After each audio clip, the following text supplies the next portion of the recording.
Para analizar el impacto de esta carta y la repercusión que ha tenido en el maltrecho de gobierno de Gustavo Petro, nos acompaña desde Bogotá el analista político, consultor en asuntos electorales, Miguel Andrés Fierro Pinto. Bienvenido, buenas noches. Gladys, muy buenas noches para usted y para toda su amplia audiencia. Esto como que termina de confirmar un secreto a voces. Bienvenido. Y bueno, con esto arrancamos, ¿no? Es mi percepción a la distancia. Efectivamente, mucho rumor se habla de Gustavo Petro desde mucho antes de que fuera presidente de la República. Hay muchas anécdotas de personas muy notables en la política internacional de Colombia, como la ex secuestrada la ciudadana franco-colombiana Ingrid Betancourt, quien relata hechos cuando él fue embajador en Bélgica, concretamente, hacia el comienzo de los años 90, una vez desmovilizado Gustavo Petro de la guerrilla, de la cual integró el grupo narcoterrorista el M-19. Ella habla de temas de lucidez, de momentos en los que se encontraba ido y demás, y muchas personas del fuero íntimo cercanas a él alguna vez sugirieron esto en esta dirección. Sin embargo, para no ir tan lejos, recordemos que en esta última campaña presidencial, donde él fue electo presidente de la República, en situaciones que pues no son muy claras, hay investigaciones,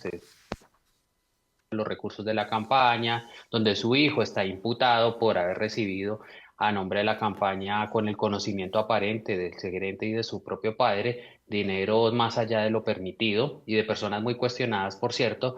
Se dice que en una plaza pública se vio al presidente Gustavo Petro con un estado de no lucidez, algunos dicen con efecto de embriaguez, es muy difícil establecer la Mm, sustancia. Él después manifestó que era un problema, se había tomado unos tragos de de más acuerdo. y que con eso concurrió a la plaza pública. Ese hecho lamentablemente lo hicieron como normal, como un acto de campaña, un hecho aislado, pero no se vio la gravedad.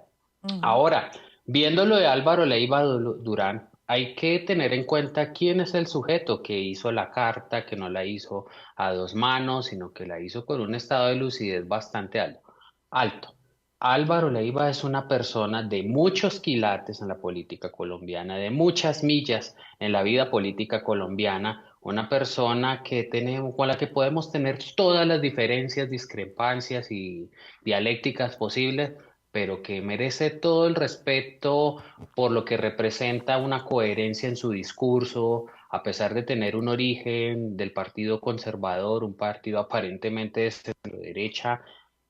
Tal vez él fue como una vertiente hacia el lado de la izquierda, Mm. muy cercano a las FARC, era un interlocutor válido en épocas de Raúl Reyes, incluso estuvo asilado durante un tiempo. Es una persona muy connotada en la política colombiana, no es una persona, no es un opositor, no es una persona que está hablando con la rabia en el corazón, sino vemos que es una carta bastante franca por una frase que utiliza varias veces en la misiva, y es la falta la dificultad de la aproximación que él debería tener como en su momento como canciller y de una persona que ha estado en la izquierda, que es muy respetada por la izquierda, no solamente de Colombia, sino a nivel global. Recordemos que Gustavo Petro fue nominado para el Premio Nobel de la Paz del año 2022, recién llegó, 2023,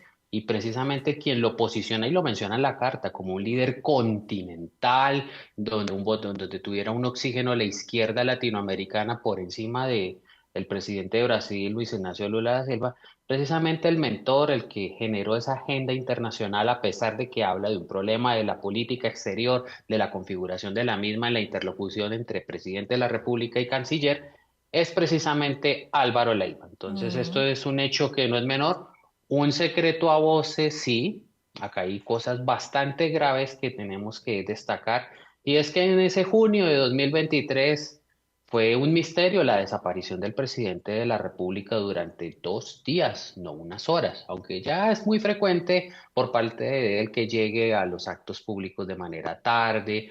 Es normal en la vida política que los ciudadanos, los que organizamos eventos o los que somos invitados donde va a participar el presidente de la República, es algo muy normal en el político latinoamericano.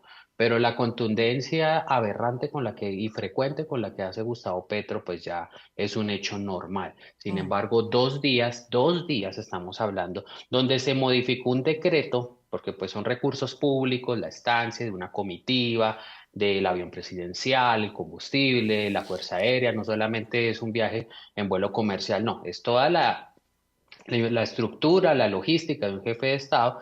Se expidió el decreto 1009 de 2023, donde se prorroga la estancia del presidente de la República en París, y lo dice textualmente, por razones técnicas, fallas aeropuertuarias. Esto, con lo que dice el canciller, contradice este decreto. El presidente Petro, dentro de sus respuestas a esta carta, dice que fueron temas personales. En cualquiera de las dos hay una gran que Obvio, hay se mucho que expidió explicar. una resolución, Y te, un acto administrativo con falsa motivación. mucho por explicar, ¿no? Y aquí el punto que dejo para el regreso nos pueda compartir no solamente su punto de vista, sino también lo que podría proceder por parte de otros poderes, ¿no? Porque estos son faltas importantes, no estamos hablando de cualquier persona, es el presidente del país con recursos de todos los colombianos. Entonces, al regreso me gustaría que habláramos de eso, pero también de la otra reflexión que creo que debe ponerse sobre la mesa, no solamente para Colombia, sino para el resto. ¿Hasta qué punto, sin duda, se debe establecer como parte del protocolo para asumir un cargo de esta naturaleza el que se haga un verdadero estudio de la figura? ¿No? Porque esto no es nuevo. Como bien explica, aparentemente vendría siendo un problema desde hace tiempo de, en este caso ahora, el presidente Petro, pero llegó a ser presidente.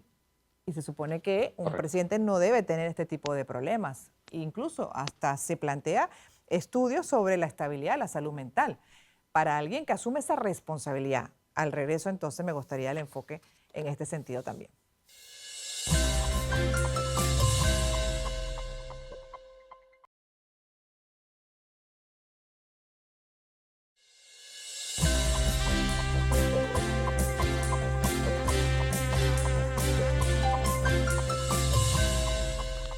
Seguimos con el analista político Miguel Andrés Fierro Pinto, revisando las repercusiones del escándalo en Colombia por la carta del ex canciller Álvaro Leiva, y ponemos la lupa nuevamente en otros fragmentos de la misiva en la que se refiere a la ex secretaria presidencial Laura Sarabia, quien se desempeña como actual ministra de Exteriores colombiana, y los inconvenientes que hubo al comienzo de la gestión. Citamos: me sorprendió desde un comienzo que no nos pudiéramos sentar en ningún momento para trazar la política exterior del Estado.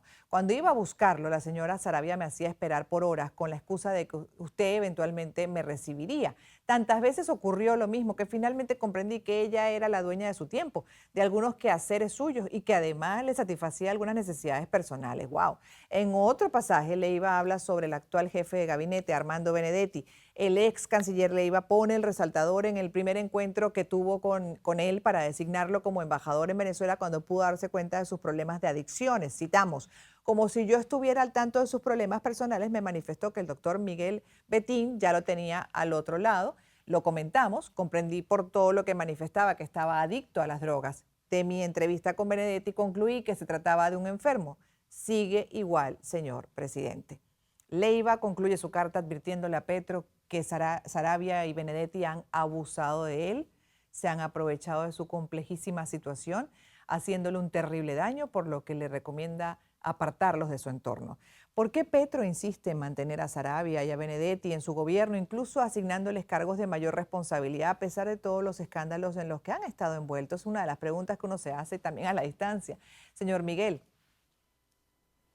Seguramente, como se dice acá en la opinión pública, también es un secreto a voces que tanto Armando Benedetti como Laura Sarabia tienen mucha información, y tiene esa información tan privilegiada y tan peligrosa para ventilarse en la opinión pública, hacen que el presidente esté secuestrado de su autonomía de decisiones. Mire cómo establece Álvaro Leiva cómo se siente maltratado, y eso que era uno de los funcionarios más respetados, de mayor jerarquía internacional, por supuesto, el jefe de la diplomacia, no siendo atendido y, por el contrario, muy ignorado por el presidente de la República.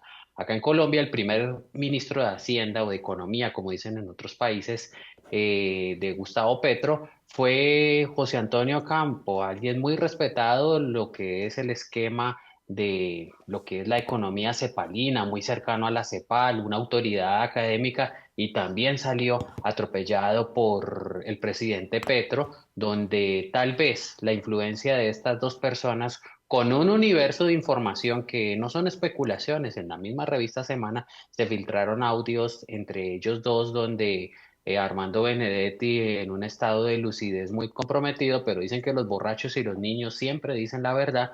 Dice que si él habla, pues con palabras soeces, comprometería mucho la estabilidad del gobierno Petro, y algunos, o que incluso muchos de ellos, por no decir todos, irían a la cárcel. Entonces, ese es el secuestro de la autonomía de Gustavo Petro frente a personas que tienen muy cimentada su posición en este gobierno. Ujú. Ahora igual, la estabilidad de Petro ya no está comprometida con esta carta. ¿Qué viene ahora o qué puede venir por parte de los otros dos poderes? La verdad de las aspiraciones en cuanto a que las instituciones funcionen no hay mucho entusiasmo ni mucha ilusión, lamentablemente. ¿Es un hecho escandaloso? Sí. En cualquier parte del mundo todos los días estaría este tema como en primer hit de la información, en primera tendencia, como se dice hoy día, portadas y demás, aunque sí hay mucha opinión al respecto. También hay una opinión pública que de alguna manera, gracias a las maniobras del presidente Petro, de las asimetrías con que él gobierna, si es que se podemos decir que está gobernando, tiene chantajeada tanto a los medios de comunicación tradicionales, seguramente con retiro de la pauta, al Congreso de la República, que es su juez natural a través de la Cámara Baja en la Comisión de Acusaciones, quien ya recibió una denuncia para que investigue y practique pruebas sobre este hecho, un examen de toxicología, ojalá un test de pelo que tiene una mayor trazabilidad del tipo de sustancias que ha consumido no en las últimas horas, sino un poco más allá. Pero lamentablemente las instituciones en cuanto al poder y control político del juez natural del presidente de la República no han funcionado mucho. El presidente Petro dice algo muy interesante en su respuesta al canciller, y es que todo el tiempo estuvo bajo custodia del servicio secreto francés y que era imposible tal vez escaparse.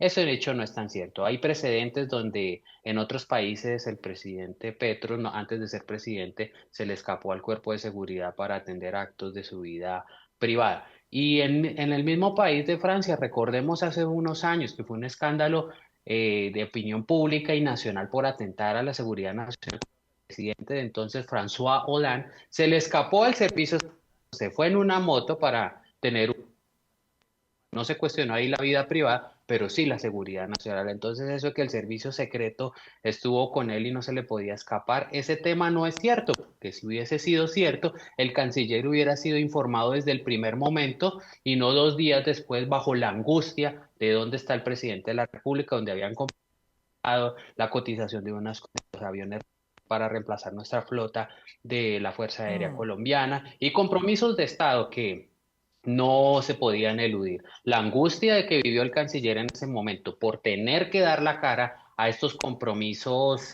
tan formales y tan de Estado, no fue. Entonces, lo que se espera es que ojalá la comisión, lo que debería pasar, estamos hablando del deber ser, es que la comisión de acusaciones proceda a investigar, pero el presidente Petro, como tiene perdónenme la expresión, una simetría de perros rabiosos en la calle, donde siempre se coloca de víctima, diciendo que le van a hacer un golpe blando de Estado y amenaza con incendiar el país. Un sector de la opinión pública y de la misma sociedad teme mucho eso, que Mm. haya un nuevo estallido social promovido, como ya lo promovió el presidente Petro, y es que él prácticamente es el que se está haciendo su autogolpe. No es normal que un presidente provoque una crisis donde él tiene que enfrentar esa crisis con soluciones de orden público y demás. Él por eso hace ese llamado a las calles, mostrándose como víctima y demás. Él dice que es adicto al amor, él dice que recorrió con su familia. No tiene ningún sustento de carácter oficial, salvo ese decreto que mencioné en el bloque anterior, donde con falsa motivación también constituye una falta gravísima.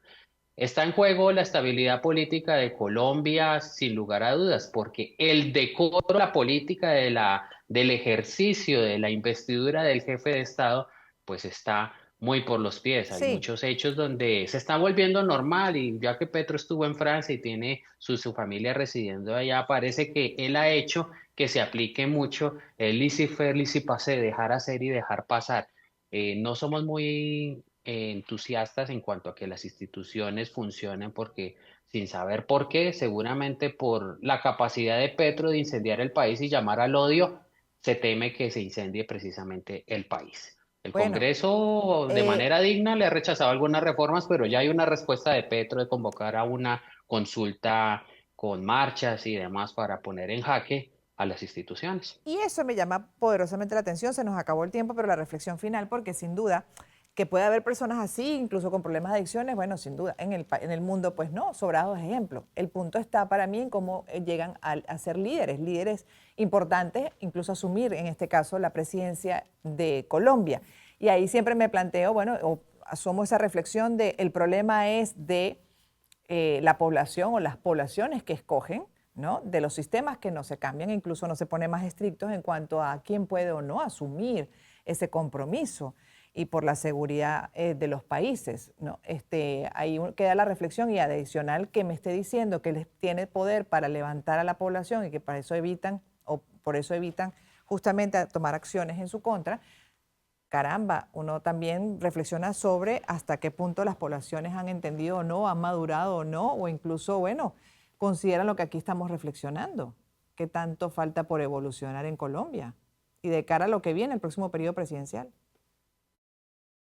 Correcto, eso es importante tenerlo en cuenta. Y más que la falta de lucidez, según nuestro texto constitucional en el artículo 194, es una falta por la de ejercer la presidencia. Nos preguntamos, ese en febrero de año, siendo las 3:30 de la mañana, cuando el presidente Petro dio la orden de no dejar aterrizar el vuelo que venía de los Estados Unidos con ciudadanos colombianos deportados, está bajo el efecto de una sustancia psicotrópica, porque en la prudencia, la sensatez y el buen juicio, por más radical y por más convicciones profundas que se tengan, eso no se hace. Y además, algo no menos importante, recuerden, el canciller menciona precisamente en esa carta las frases incoherentes. Dijo, para nuestro problema de gas en Colombia, de abastecimiento de gas natural, situación y crisis que él ha creado, pues dice que se debe importar desde cables eléctricos desde Panamá el gas natural.